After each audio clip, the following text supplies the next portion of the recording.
Guys, welcome back to my channel. तो आज की वीडियो बहुत ज़्यादा इंटरेस्टिंग होने वाली है, बहुत ज़्यादा हेल्पफुल होने वाली है उन सभी लोगों के लिए जो कि वर्किंग प्रोफेशनल हैं या फिर they are planning to join the IT industry in the coming future, जो भी कोर्स कर रहे हैं, अभी कॉलेज में हैं और अपना भविष्य आईटी इंडस्ट्री में देखते हैं।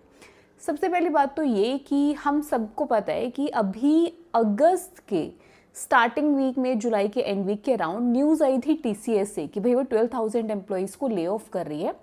देखने में बहुत छोटा सा काउंट लगता है, बट इन एक्चुअली अगर हम उसको थोड़ा सा डिटेल में देखें तो बहुत बड़ा इसका इम्पैक्ट पड़ेगा बहुत सारे एम्प्लॉयज़ पे। क्योंकि जब एक बड़ी कंपनी कोई ऐसी बड़ी न्यूज़ को अनाउंस करती है तो वो सिर्फ एक कंपनी अनाउंस नहीं कर रही है, ये लेके चलो कि इन द फ्यूचर बहुत सारी कंपनी से, चाहे वो सर्विस बेस्ड है चाहे प्रोडक्ट बेस्ड कंपनी, बट ये स्पेशली सर्विस बेस्ड कंपनी में ऐसी न्यूज़ आपको और सुनने को मिलेंगी, वहाँ पर भी ले ऑफ होगा।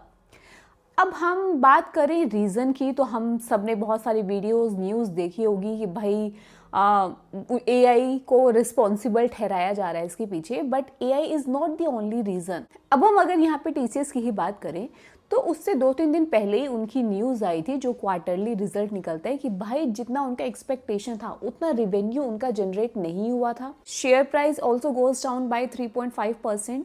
तो अगर आपका रेवेन्यू उतना जनरेट हो ही नहीं पा रहा है जितना आप एक्सपेक्ट कर रहे हो, आप मान लो 100 एक्सपेक्ट कर रहे हो बट आपका रेवेन्यू जनरेट हो रहा है 90, 95, 80, तो आप क्या करोगे? कॉस्ट कटिंग होगी। तो इन शॉर्ट अब जो कंपनीज हैं वो प्रॉफिट मेकिंग कॉन्सेप्ट के जरिए सोच रही है।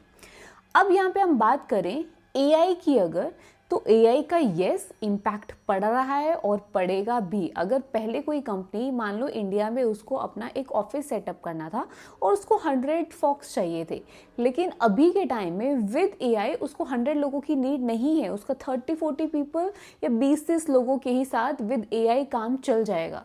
तो यस, रिडक्शन हुआ ना, नंबर ऑफ एम्प्लॉयज में रिडक्शन हुआ। दूसरा जो सबसे बड़ा रीजन रहता है इन ले ऑफ के पीछे, वो रहता है आउटसोर्सिंग का। हम सबको पता है कि न्यूज़ आए दिन आती रहती है ट्रम्प की कि भाई जो जॉब है वो आउटसोर्स नहीं होनी चाहिए, आउटसोर्स कम होनी चाहिए, यहीं के बंदों को, यूएस के बंदों को यहीं पर जॉब दो। अब नो डाउट इसे कंपनी का सीईओ खुश नहीं होगा, क्योंकि उसको तो भाई 5 टाइम 6 टाइम ज़्यादा पे करना पड़ रहा है अगर वो, रादर देन जितना वो आउटसोर्स करता उस रोल को। लेकिन ये चीज़ें क्योंकि बहुत स्ट्रिक्टली ली जा रही है, इन पे एक स्ट्रिक्ट एक्शन होगा, तो कहीं ना कहीं इसका इम्पैक्ट भी किस पे पड़ेगा?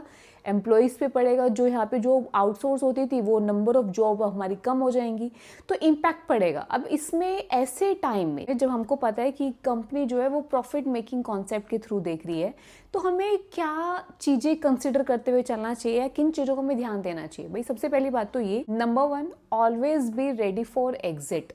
भाई पहले से ही अपने दिमाग में बिठा लो, मार्केट बहुत ज़्यादा वर्सेटाइल है, कभी भी आपका नंबर आ सकता है। हमेशा अपने आप को रेडी रखना है। रेडी, अब यहाँ पे बहुत सारी चीज़ें आती हैं जब मैं रेडी वर्ड बोल रही हूँ। Ready in the term of आप अपस्किलिंग करो, पढ़ना शुरू कर दो, प्रिपरेशन अपनी स्टार्ट कर दो, रिज्यूमे अपना रेडी रखो, naukri.com और बाकी जगह जो भी आपके लिंक्स हैं, नेटवर्किंग है, सब में अपनी पहले से ही थोड़ा सा इस चीज़ पे ध्यान देना स्टार्ट कर दो। नेक्स्ट थिंग कि आपको अपनी इन्वेस्टमेंट, अपना इमरजेंसी फंड बचा के रखना है। तो मतलब चीज़ों को बहुत ही सोच समझकर अब आपको करनी है। तो इस चीज़ के लिए रेडी रहना। कभी भी अगर आप नेक्स्ट ऑफिस गए और आपको बोला जाता है कि आपको रिज़ाइन करना है या आपको हम ले ऑफ कर रहे हैं, तो आपको एकदम से शॉकिंग ना हो वो आपके लिए। Number 2, start looking for the product based company. No doubt आज का टाइम अभी ऐसा है कि सर्विस बेस्ड और प्रोडक्ट बेस्ड दोनों कंपनीज में ही ले ऑफ चल रहा है, और जो कि आगे भी चलता रहेगा। बट स्टिल जो चांसेस रहते हैं ले ऑफ के, वो प्रोडक्ट बेस्ड कंपनी में फिर भी कंपैरेटिवली कम रहते हैं। तो बहुत सारे आप इंडियन के स्टार्टअप्स में ट्राई कर सकते हो, प्रोडक्ट बेस्ड कंपनी में ट्राई कर सकते हो, क्योंकि वहाँ पे आपको एक्सपीरियंस भी अच्छा खासा मिलेगा, काम करने की अपॉर्चुनिटी भी अच्छा खासा मिलेगा, अच्छा खासा आप काम कर भी लोगे, सीख भी लोगे, और साथ ही साथ वहाँ पे आपकी जॉब जो है वो ज़्यादा सिक्योर्ड रहेगी। Number 3 and the most important, जो जनरली मोस्ट ऑफ अस, मैं सबके लिए नहीं कह रही हूँ, लेकिन बहुत सारे लोग जो एक बहुत बड़ी गलती करते हैं, जो कि बहुत ज़्यादा डेंजरस थिंग है, वो है कि जब भी हमारी जॉब लग जाती है, जब भी हमें चाहिए था कि हाँ ठीक है, मैंने कॉलेज पास आउट किया, मुझे ये वाली जॉब चाहिए थी और आप उस इंडस्ट्री में घुस गए, चाहे आप अपनी ड्रीम कंपनी में नहीं गए बट आपने ठीक है एंट्री ले ली, उसके बाद हम लर्निंग को स्टॉप कर देते हैं and this is very bad, बहुत ज़्यादा डेंजरस है। इस और ये जो लर्निंग हम स्टॉप कर देते हैं इसका क्या इम्पैक्ट पड़ता है वो आप सब लोगों ने देख लिया होगा कि कैसा इम्पैक्ट इसका पड़ेगा फिर आपके ऊपर। तो चाहे आप जूनियर लेवल पे हो, चाहे आप एंट्री लेवल पे हो, चाहे आप सीनियर मैनेजमेंट लेवल पे हो, मिड मैनेजमेंट लेवल पे हो, कभी भी इस भ्रम में मत रहना कि भाई मैं तो एक अच्छी खासी पोजीशन पे हूँ, एक सीनियर मैनेजमेंट रोल है मेरा, या फिर मैं तो वीपी हूँ, मैं तो डायरेक्टर हूँ, तो मेरे ऊपर, तो मेरी जॉब के ऊपर कभी कोई रिस्क नहीं आएगा। तो इस भ्रम में आपको नहीं रहना है। ऑलवेज बी रेडी, क्योंकि यू नेवर नो कि आज आप किसी कंपनी के डायरेक्टर हो, आज आप एक अच्छी पोजीशन पे हो, बट हो सकता है कि नेक्स्ट डे आप जॉबलेस हो जाओ।